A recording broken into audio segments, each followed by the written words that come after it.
My name is Stephen J. Abramson. We're in Santa Monica, California. Today is March 16th, 2006. Holy TV icon. This is Adam West. Where are we? And Santa Monica, Oh, okay, California. Steve. Yeah. And I get to interview him for the Archive of American Television. As promised, what was your name at birth? I wasn't born, Steve. I was just there one day. No, my name at birth was Billy West Anderson, and I was born in Seattle, Washington. For a long time, I thought it was Bronco Billy West Anderson because it was a nickname early on. So, Billy, not William? No, it was Billy. Billy. Uh-huh. Okay. Coincidentally, I think that was the name of the first movie cowboy, Bronco Billy West Anderson. He was a nice Jewish boy from Brooklyn. Well, when and why did you change your name to Adam West? When Hollywood called, I was in Hawaii working for CBS, directing television, and I had a show every day that I appeared on. And when I got the word from my agent on the mainland that Warner Brothers wanted to see me, and indeed I went out there and tested, and they hired me right away. I decided, with their blessing, to change my name and make it shorter and use my middle name. Okay. And change the Bronco Billy to Adam, right? Was Adam just a selection that you liked, that name? Well, it's Adam. It seemed to balance Adam West, and people. I tested it, market test, and people remembered. And if I were giving in to my ego, I'd say because it meant first man, I guess, or something, to some. That's right. It's Hebrew, I believe. Hmm? I think it's Hebrew, Adam. Yes. When were you born? I was born September 1938. Okay, and you said Seattle. That's Seattle, Washington. Where did you grow up? If you want to check on that, please do, because I may not be entirely accurate. I have no sense of calendar. I don't even know what day it is. I just, charge. Where did you grow up? Well, I grew up in Seattle and Walla Walla, Washington, on a ranch outside of Walla Walla. I was a farm boy, hard dirt farmer kind of family, and a bit in Seattle a little later. And then I went to Stanford for some postgraduate work, and I won an audition, went to the McClatchy Network and radio and TV stations. And so I lived in Sacramento for a while. But I think most of the growing up was Walla Walla, Washington. What was your father's name and what did he do? His name was Otto, O-T-T-O, and that's a great old-timey name. He was a wonderful guy. He was a farmer. How about your mom? My mom What's her name? was Audrey, was a pianist and an opera singer, which is a kind of a strange combination, I guess. The two of them, I don't know how they ever got together. But as a farmer, my dad was, I think, dashing. Did you have any brothers or sisters? I have one brother. What's his name? His name is Sean. Okay. Older, younger? He's 2 years younger. How about hobbies growing up? Anything that kept you occupied? Well, I think my main hobbies included horses. I used to break horses and do a lot of riding, and Big Little books. I don't know whether you remember those Big Little books. I had a huge library of those. And I had 2 turtles, but other hobbies, I really can't think of any hobbies except, what kids normally do, collect stamps, try to take care of puppies, whatever. Did you go to the movies?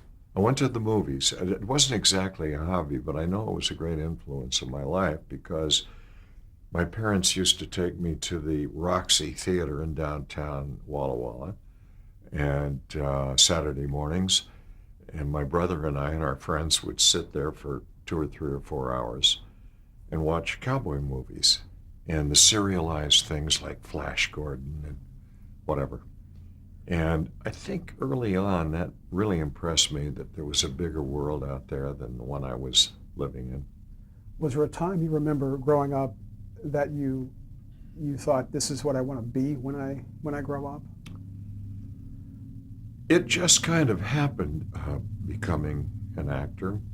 But in college, I'd majored in English Lit, and I'd done a couple of plays and the local theater, leading man stuff. And I found that I could move an audience, and it was appreciated, and I could be somewhat affecting. And I think I enjoyed the experience. What kind of a student were you? I'm sorry? What kind of a student were you? I wasn't a very good student. I went to an all-boys school at that time in Seattle, and I got pretty good grades, but I don't think I really applied myself much.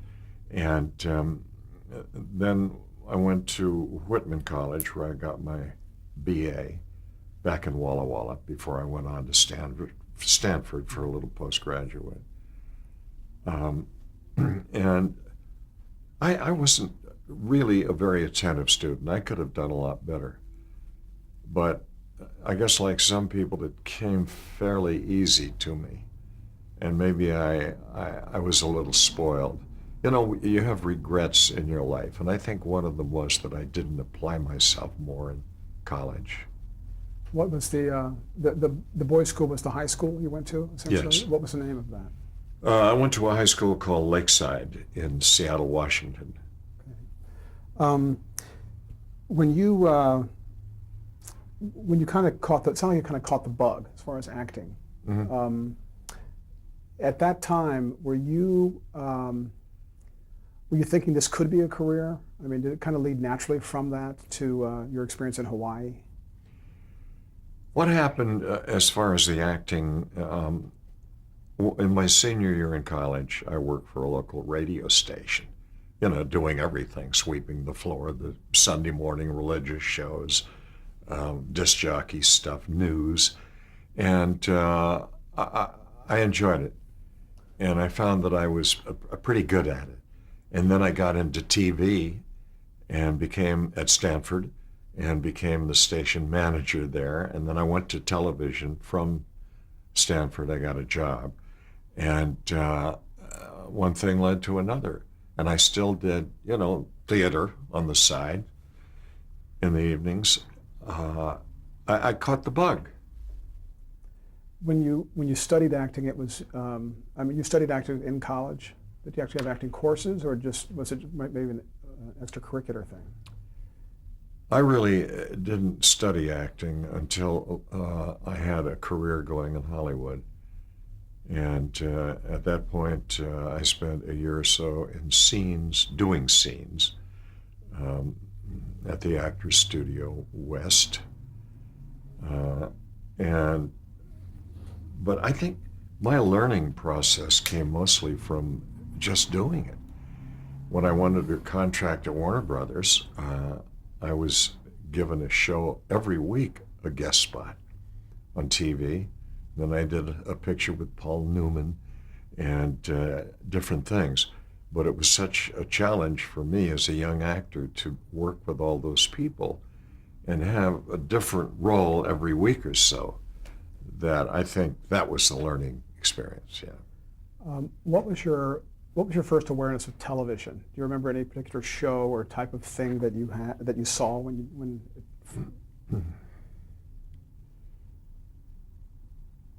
My first major experience with TV happened because in the Army, after basic training, I was on the way to Korea. That is, I was on the boat. And I was asked to report to the commanding general back at the post or base. And he said, Private, He said, I understand you know everything there is to know about TV and radio, all that good stuff. And I said, lying, I said, yes, sir. And they assigned me to start the Army's first television stations, Signal Corps, closed circuit stuff in California, and then on the East Coast as well. So that was really my first jump into TV. So when was the first time you went from behind the camera to appearing in front of a camera? When I was in Hawaii, I was directing and I was doing commercials on camera. And then a friend of mine with whom I'd grown up decided he'd go south to Tahiti and elsewhere. And he had a very popular morning TV show, I think 2 hours Monday through Friday. And he was the host. And I took over for him. And that was my first on-camera extensive, gig exposure. I had a chimp as a co-host. It's all in my book, named Peaches. Peaches was a guy who wore a diaper and did unseemly things under my desk. But it was a wonderful, again, learning experience, because I did everything from, bang cymbals to singing and interviewing people who came in from Hollywood, William Holt and all those older stars. And that was the first major exposure. That was during the 50s, right? Yes, that was the late 50s, and that was live TV. Warner Brothers had a kind of golden age from the late 50s to the early 60s with just a number of shows, and you were part of that. Tell me how you became part of that Warner Brothers family of shows. How did they approach you? Did you audition? Just how did you kind of hook up with Warner Brothers? Well, I was lucky because, as you say, it was kind of a golden age of TV, and just on the edge or the end of the golden age of movies. And so there was a lot of product, great opportunities. Nowadays it's probably really tough, but when you have a contract long term at a studio, they want to use you, get their money's worth, which I certainly didn't object to. Did they offer you the standard 7-year contract, or what was the typical contract back then? It was a 7-year long-term contract. And after a year or so, I got out of the contract. It was by mutual agreement because they lost their relationship with, I believe it was ABC, and they didn't have the number of shows that they had before. And I wanted to freelance. I wanted to do other things. And so I got out and I did pilots, and one thing led to another. I did Robert Taylor's Detectives with the late Robert Taylor co-starring as a kid cop. When you were at Warner Brothers, how were you selected for a particular series when you would be up for a role in one of the mini series they did? Just tell us a little bit about the process of that.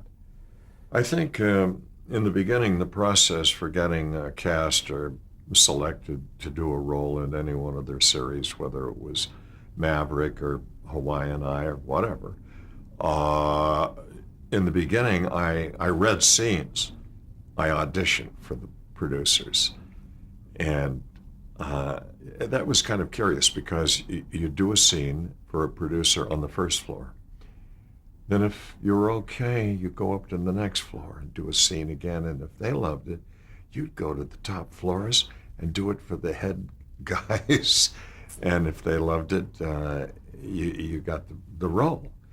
But after 1 or 2 shows, I didn't do that anymore. I didn't have to. They just put me in stuff. I was going to ask you, after the first year or two, after you became more known, did you have any interaction with Jack Warner at that time? Yes, I had seen him in his office, been called in, And, at that time also, you were selected, there was kind of an old Hollywood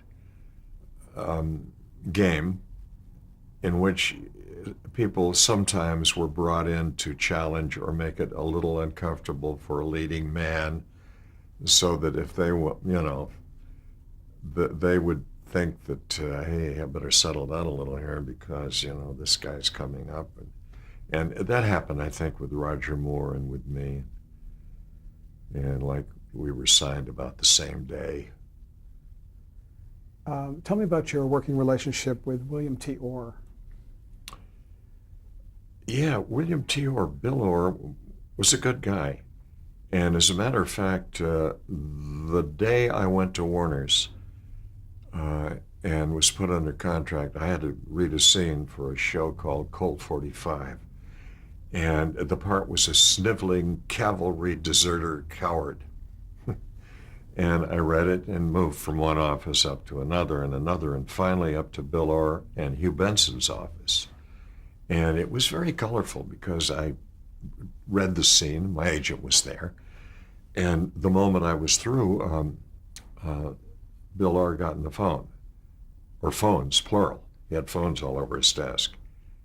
And I thought it was unusual in that it seemed like it was just such old Hollywood stuff. He'd pick up a phone and say, "Give me the front gate. This kid is not leaving the lot." What's his name? His name is, what's his name? Billy West Anderson. And they pick up another phone and say, "Close the back gate. This kid is not leaving the lot. We're signing him. Don't let him off the lot." And I couldn't believe what was happening. And I had a screen test that I was supposed to attend that afternoon at MGM.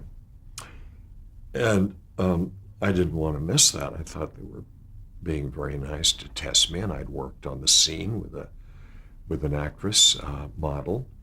And I didn't know it at that point, but she didn't show up that day. And my agent said, "Kid, a bird in hand, you better take this." But Lou, I can't do that because they're giving me the opportunity at Metro. And that's a big deal for me.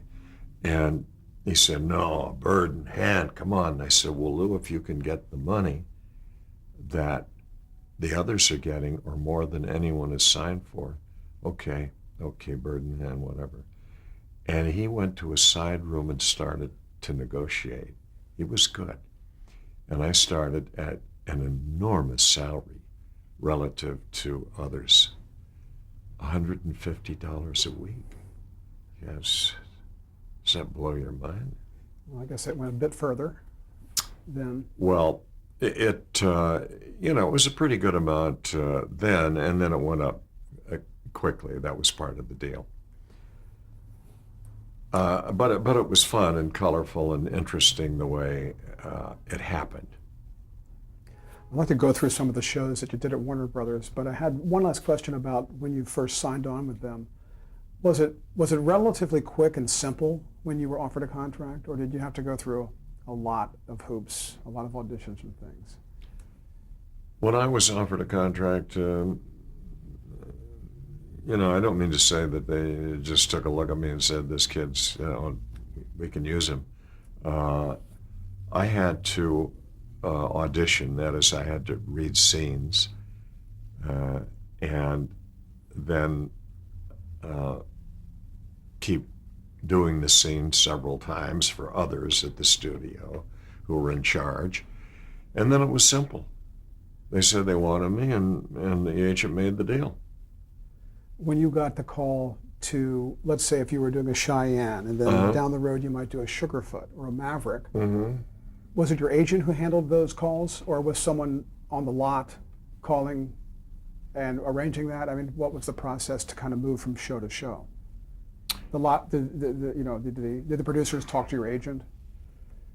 They normally called the agent, or sometimes me directly, a casting director at the studio, or they send me a script and ask me if I wanted to do it.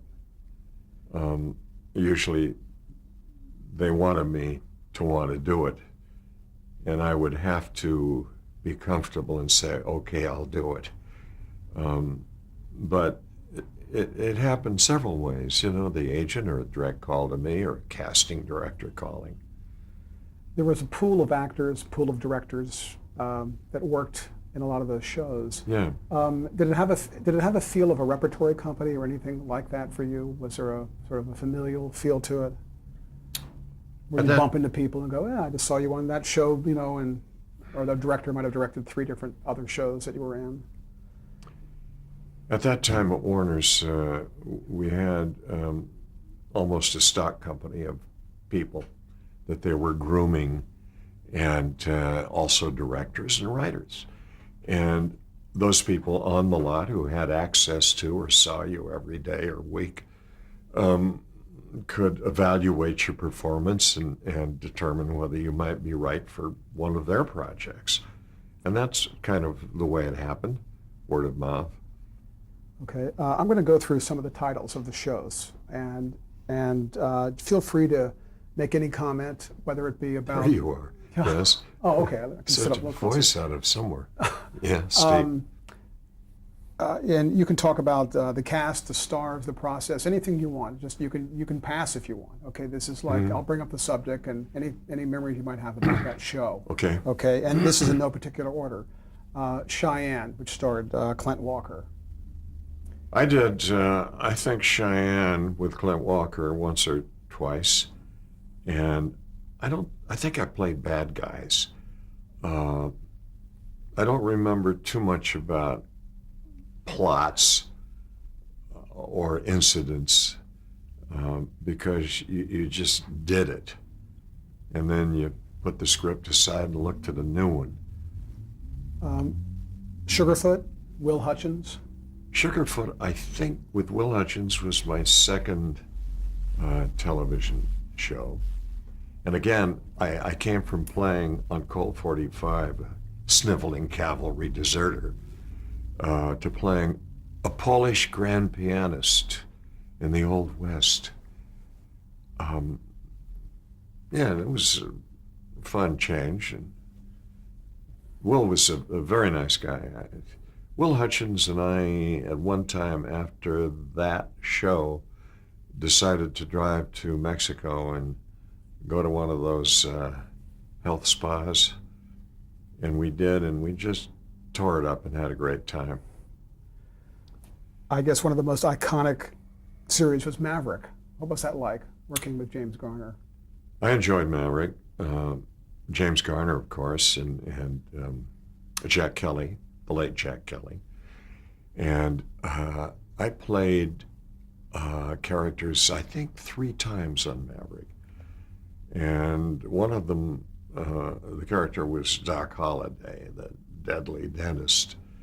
And then Warner's wrote a pilot for me, Doc Holliday. And I played Doc. And Leslie Martinson, who later directed our Batman movie, directed the pilot. And I played Doc Holliday before I think Madison Avenue would really accept these things. I played him as a consumptive and alcoholic, and kind of like he was. And they said, well, what happened if he kissed his horse? Oh, but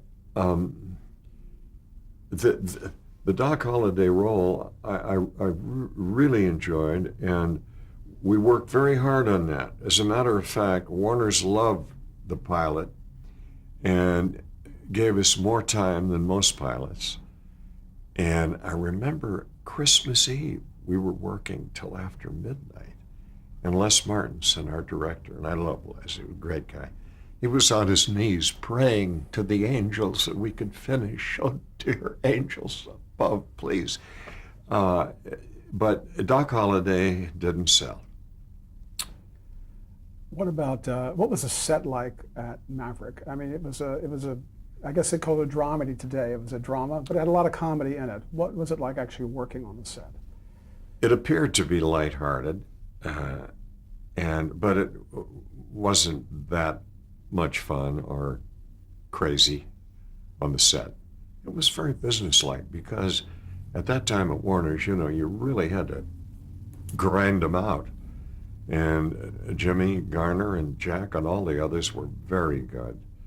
And again, they were also learning their craft by doing a show a week. Was there a certain element as you were, as the years went by and during this period that you became recognizable? I mean, you were a frequent guest star in all of these shows. Was there a time you remember when people might have recognized you, whether they knew your name or not, and just said, I saw you last week on that episode of whatever? Very quickly after I started, because I was on primetime TV almost every week or almost every night, for one thing or another.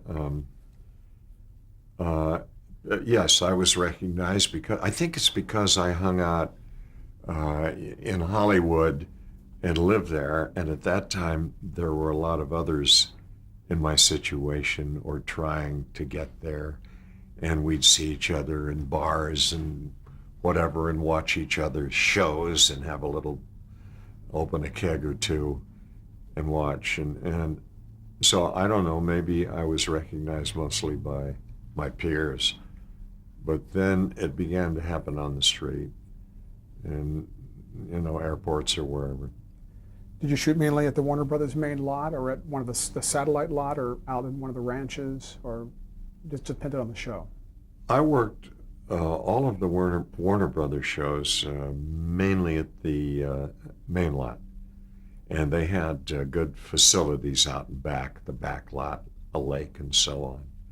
I didn't like the lake because my first show, the Colt 45, in the final scenes in a fist fight with the late Wade Preston, he was supposed to knock me into a lake, and our director was, they used to call him Rollum Sholem. He was that quick. His name was Lee Sholem, and I loved the guy, but he was going to haze the new kid, right? So he allowed Wade in the shot to cross my chin, and I would have to fly into the lake. Now, it was about 15 feet, and I had boots on and the whole shot. And midway through the air into the lake, he'd yell, "Cut! Hep, we got to do that again." Until I was in the lake maybe 10 times. That was my hazing. You get pulled out of the lake and through the mud. They'd empty your boots. Maybe a fish or two came out. But